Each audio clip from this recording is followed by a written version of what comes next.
Hello and welcome to Bendigo IPTv as we again take a look at our forthcoming council elections, which are now just around the corner with a wide array of candidates in all wards. We're joined this morning though by George Flack. Welcome, George. Thank you, Dennis. Now, we've had a few people put their hand up months ago and say, hey, I'm going to run for council. It's formalities have occurred in the last 7 days or so.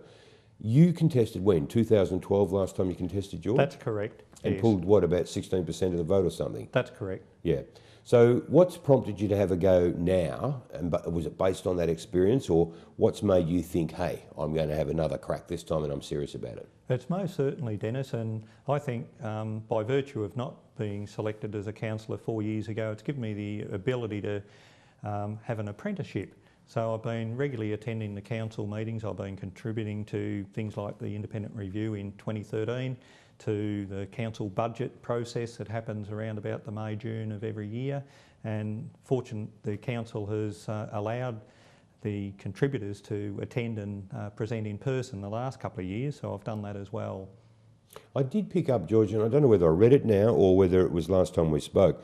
One of your recommendations to council was, though, that perhaps the number of directorships be reduced. And I picked up the other day that Craig Newman's actually done that now. I mean, you would draw some comfort from that as well, I guess. Well, in a sense, Dennis, it was the late CEO John McLean that initiated the 5-director rule in at council back in 2005. And since then, it's been an enormous, what I believe, drain on the ratepayers and the expense side of the budget. So not needing the 5? Not needing 5. And when the independent review came around, I recommended it could be reduced to 2 or 3 directors. But now we see we've got 4, and the CEO has done that on the basis that he's lost his 5 original directors over the last 18 months or so. So it is a good thing to do, and then all we need to do is to closely monitor whether 4 is sufficient or whether we should have less than that now going forward, and whether the expenses incurred by those 4 are commiserate with what's required to run what's going to happen for a successful organisation. Yeah. George, rate rises have been on the radar, well, as long as there have been councils, I guess. There have been ratepayers. Rate rises have always been in the news. But more so lately with the state government rate capping rises, and that would be seen as presenting challenges to councils. But well before that ever happened, you've had a personal bee in your bonnet about rate rises, and a proponent for 0 rate rises, if I recall. So true, and I firmly believe we can have 0 rate rises. But most people would look at it and say, there's no way you can do that, George, when you've got a growing city like Bendigo. On what grounds would you argue that? Well, my grounds are on financial grounds and my experience in that. I'm a fellow of the Institute of Public Accountants as well, and I practice every day what I'm doing on budgets for households. But there's 2 sides to a budget. There's a revenue side and the expense side. And I believe the expense side is overly excessive in what it's got contained in there. And I believe firmly that a balanced budget can be achieved even by not having a rate capped 2.5 or 1.5% rise, or in the past it's been up to an averaging around the 6%, and hurting the usual mum and dads out there, and I see a lot of those every day too, and I understand that they are hurting financially. They cannot afford those rises. So looking at the other side of the balance sheet and seeing the expense side, I believe firmly that there is sufficient in there to allow 0 rate rises to be implemented by this council, which would also possibly boost their satisfaction survey on an annual basis. I reckon you probably got that right, yeah. And I think that that's part of why they are hurting and why they are dissatisfied with council at the moment. The other one why they're dissatisfied is the big ticket items that are being constructed. Like as in the aquatic centre. As in the aquatic centre, for example. Yep. And then you look at the tennis centre. I've got no issue with sport and what it's all about, all swimming. I'm a life member in the Central Vic District Swimming Association. But the thing is that we need to get back to basics. We need to do the drains, the footpaths, the gutters, and the bus shelters, which would be a co-joint effort with the public transport. I was actually going to ask you that, George, because we had Lisa Raffel in reflecting on her 8 years in council, and only this morning. And one of the points she made was a very valid point, I thought. And I've been somebody who's perhaps looked at the aquatic centre in particular and thought it was on the wrong side of town out there, rather than being in the middle and all that. And there are arguments for and against.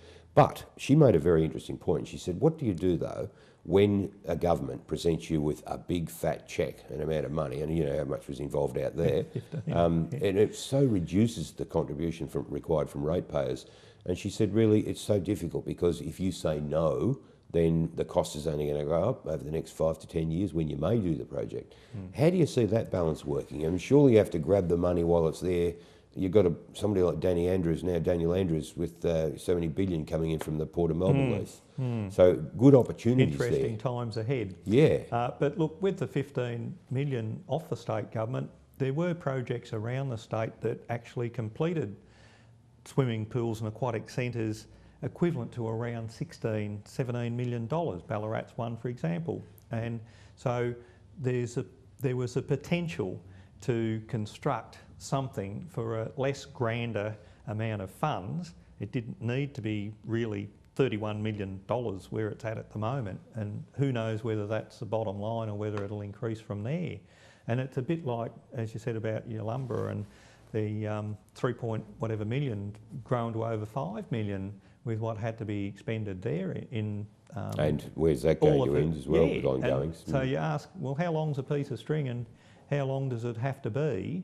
And you go back to the affordability of your ratepayers, and that's why there's been requirements in the past to look at raising rates, but no one looking at the expenditure side of, and forget capital works. I believe we can still continue to do every capital work and major project along, even with zero rate rises. Well, George, interesting. You talk about your two sides of the balance sheet, and I worked for a managing director of a media company that I saw turn it from a basket case into a $1 billion plus enterprise that he sold. Well, I had to do that with the Victorian Athletic League myself 14 years ago. You know how it works. And I know exactly how to do better that. Than I do. My point, I guess, is this, that in looking at that expenses and, on the balance sheet and your revenues and expenses, one of the greatest impacts on our cost base here in a community like ours in Bendigo currently is waste. And what seems almost a ludicrous situation to have the amount of waste that's being transported by truck north of the city into a country area. It's not a sustainable solution to waste management. We've had a hot potato mentioned lately, no pun intended, in terms of the incinerator. Yep. Where do you stand on waste? And given what a big bottom line impact that has on our expenses, what are your views on our waste management? How can we reduce that? I support the organic waste, but I don't support the policy that was implemented by council to put it into place now. Basically, there are quite a number, including myself, who we do our own waste. We've got our own worm farms and our compost bins, and we've got our greenaway bins and all that, and we've had them for a long time. And then the exemption process was brought in on the 2nd of February with the announcement of what it was all about. But then later on, and not brought about by a council in favour of it at a formal council meeting, the statutory declarations, which really to some don't mean much at all. But they're forcing people to attempt to discourage them from actually applying for waste exemptions and things like that. Now, there's something like upward of 3,700 people that have applied. And I know some of those people. The end of August. They've processed around 1,700 to 1,900 of them. They got caught short with staffing to try and process all that. But look, we can have our waste facilities in Bendigo. The $10 million a year going cartage out of landfill to Patho was what it was all about 4 years ago onwards to now. Now we've got the organics and we've got them getting carted to Stanhope. Again, surely that's not a sustainable long-term... It isn't. The thing is that there are private companies within close proximity of Bendigo in the south that have offered to construct a facility in the north of our city, in Huntley or somewhere like that.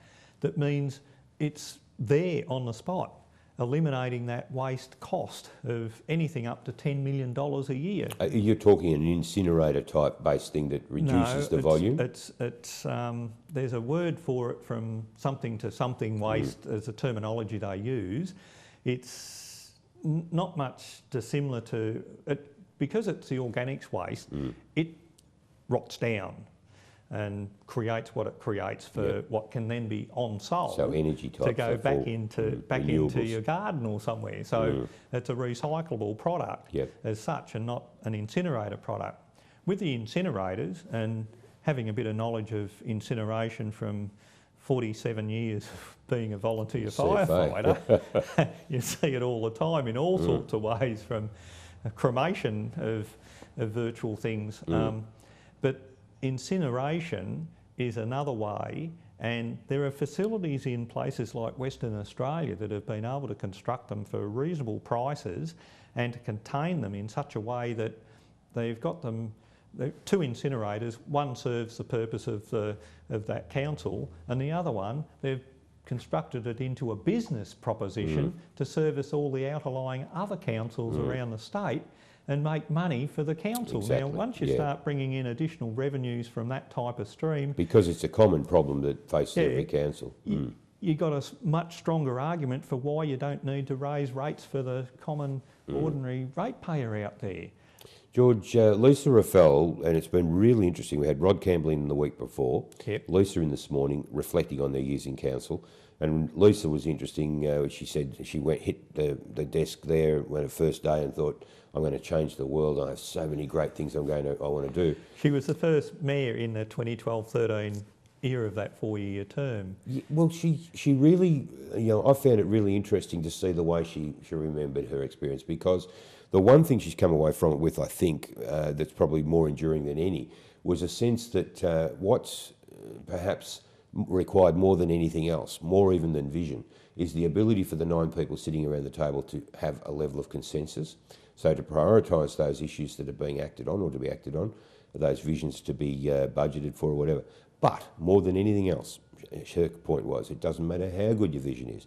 If you can't get that consensus around the table, you ain't going anywhere. You're right. And neither your ideas. How confident are you, given the way you've seen council unfold over the last 4 years, the array of candidates we have this time round and some blocks of Greens and so on, how confident are you, if you get in, of being able to have that consensus to help you realise your vision for Bendigo? I think I can achieve that basically through my background.